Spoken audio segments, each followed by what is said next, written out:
Well, hey guys, this past weekend we were at my parents' house and the hot water heater messed up. We actually got this error code right here. I'm going to show you guys how we were able to fix it. So let's go do that. So to get us started, I want to show you guys how you're going to take this part off. You can see up top, I've already taken it off, and I'll show you exactly how we did that here in just a moment. It's really easy. It's just this top part. You're going to pop that piece off. You see you have a couple different screws right here. Just undo these screws, one on either side. All you need is a screwdriver, so it's really easy. And then all you're going to do is just take these screws on the front out. I actually put them back in because I did not want to lose them. They were so tiny. I was really scared we were going to drop them. But once you've gotten inside, it's going to look like this. And again, you can see here are where the screws go. Just want to show you all those one more time there. But super easy. You're going to grab the little front plate and just pop it off. But you can see the intake and then also the other side right there. A couple things you're going to fix or you're going to look for. Number one, you see this little filter up here.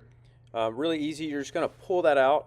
You can just pop that right out right here. It's going to pull kind of towards you, and you'll see you can get this out pretty easily. It does have a little screw back in there.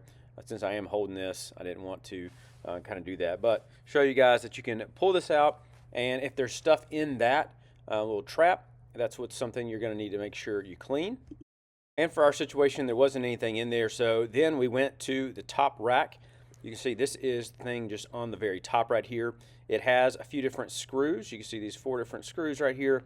So we went ahead and removed those 4 screws.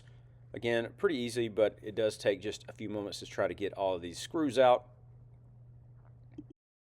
Once we remove the screws, the bottom part just kind of pops off and just fell off, as you can see right here. Just fell off, and I want to show you there were some leaves and other kind of debris in there.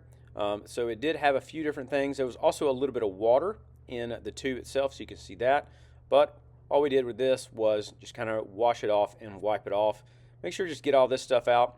Again, we're just trying different things that we know that could be the issues. So we went with this easiest stuff first, just kind of getting these pieces clean and making sure, again, everything is nice and neat. So again, you can just wipe this off, vacuum it off, or wash it off, whichever one you'd rather do. And then this is what the other side looks like. Has a little bit more debris in it, but still probably not enough to actually stop this. But we went ahead and just cleaned that as well. Wanted to make sure that everything was nice and clean. Now that we got it apart, before we put it back together.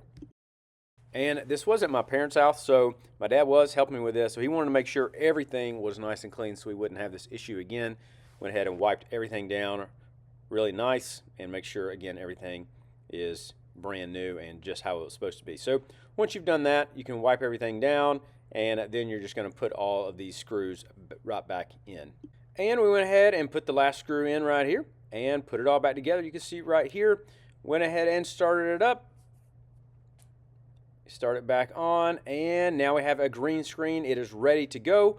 So we went ahead and took a couple showers, and it worked.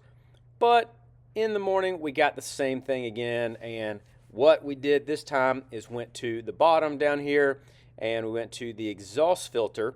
The top is a intake filter, and this is the exhaust filter I wanted to show you guys right here. All it is a little clamp. You got to kind of pull that clamp right here, and then you're going to pull it out. Has those little like kind of hooks in there, and then once you do that, you see right there is water in there, and that's what our issue really was. It was this water issue right here.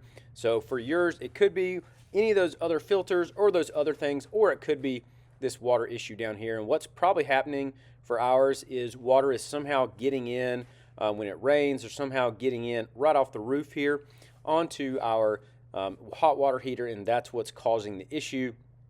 So once you've opened that up, let the water get out and drain out, then all you have to do is just stick the little hooks back in there, get them back in, and this is what it should look like. Again, make sure everything is nice and neat in there and tight. After you've done that, now you can place everything back in, and we fired it back up, and it has been working ever since. So that was our main issue, was trying to make sure to get that exhaust blockage out of there, that water. And you could actually hear it when it was running. It had like a gargling noise, and so if that is what's going on with yours, that's a big indicator of how you need to fix that. But if this video was helpful, feel free to like and subscribe. That would really help me out. But thanks so much for watching, and I'll see you in the next video.